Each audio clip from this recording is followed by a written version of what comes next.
pero en última instancia, el sexto efecto, que es una combinación de todos los anteriores.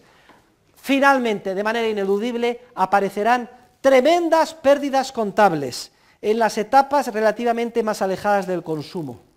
Queridos alumnos, en ese momento es cuando viene primero la crisis financiera y luego la recesión económica. Los préstamos los concedieron los bancos y el valor de los préstamos está en el activo de los bancos. Ahora el mercado descubre que esos proyectos de inversión en su inmensa mayoría se acometieron por error, porque no son viables, no producen beneficios. Por tanto, el valor del activo de los bancos se reduce a una fracción del que tenían, mientras que el pasivo de los bancos, que son los depósitos que crearon, son los mismos. De la noche a la mañana se descubre que todo el sistema bancario es insolvente, está en quiebra. Esa fue la crisis financiera. Y fíjense ustedes cómo encaja perfectamente la evolución de los acontecimientos con lo que estamos explicando en términos teóricos. Y a la desesperada hubo que salvar los bancos. Un plan de 700.000 millones de dólares en Estados Unidos para comprar activos tóxicos, es decir, que no valían nada, hipotecas subprime, préstamos a proyectos de inversión no rentables, etc. O simplemente, como se hizo en Irlanda, Portugal o Grecia, garantía de todos los depósitos, porque la gente, si iba por su dinero, no estaba ahí, se hundía el sistema monetario y volvíamos a la época de las cavernas. E inicio de la recesión económica. El mercado al final pone de manifiesto que se han cometido graves errores empresariales y pone de manifiesto la necesidad imperiosa de reconvertirlos. ¿Esto qué significa? 1.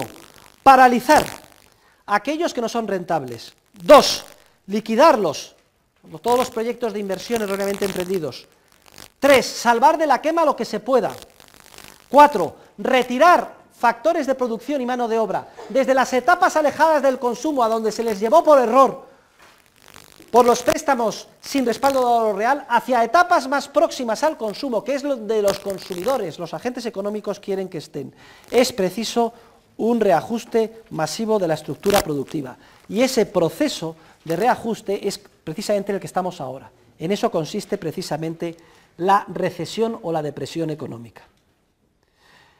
Fíjense, se ha llegado a la recesión por falta de recursos reales ahorrados que hubieran permitido culminar los proyectos de inversión. O expresado de otra forma, se ha llegado a la crisis por exceso de consumo,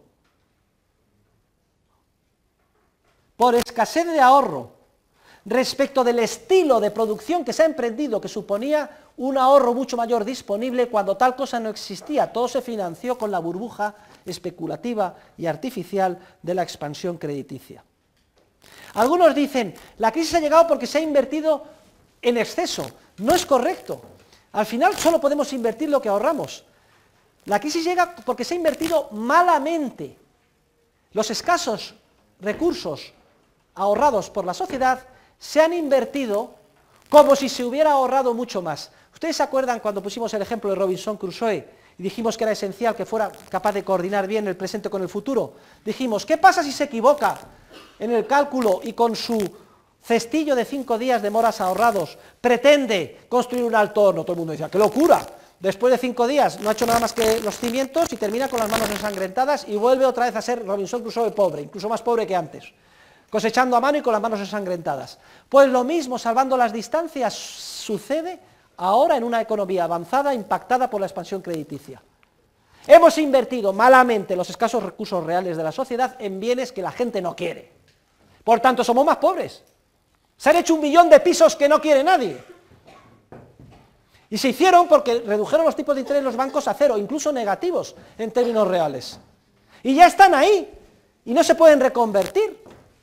Nos tenemos que comer con patatas, ese hierro, esos ladrillos, etcétera, esos trabajadores que debían de haberse dedicado a líneas rentables, se han dedicado a hacer algo que no es rentable. Hay un proceso generalizado de mala inversión, en el que los empresarios han caído engañados por la expansión crediticia de la banca con reserva fraccionaria. Miren, el ahorro de la sociedad puede invertirse bien o mal. Una economía de mercado libre, sin expansiones crediticias, sin privilegios, etcétera, tiende a invertirse bien.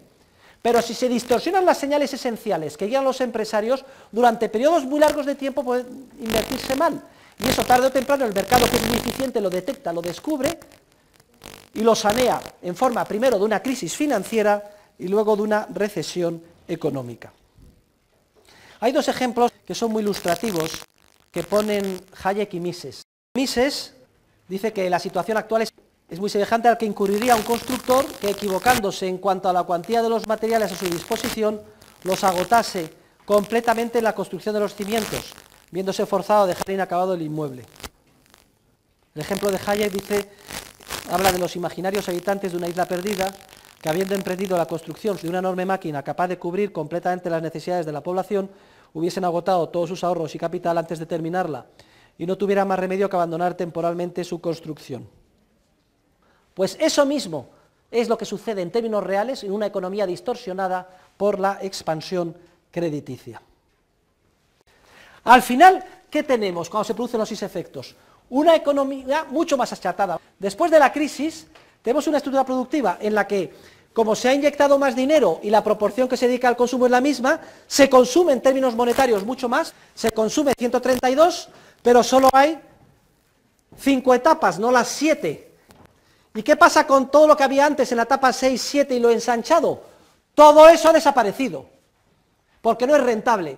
Y la gente al paro, los 5 millones de parados, porque están, como si dijéramos, camino de reconducirse o reconvertirse hacia las etapas rentables. Por eso es tan importante que haya un mercado laboral muy ágil, muy flexible, muy libre, para que el reajuste, una vez cometido el error, que es ineludible, sea lo más rápido y lo menos doloroso posible.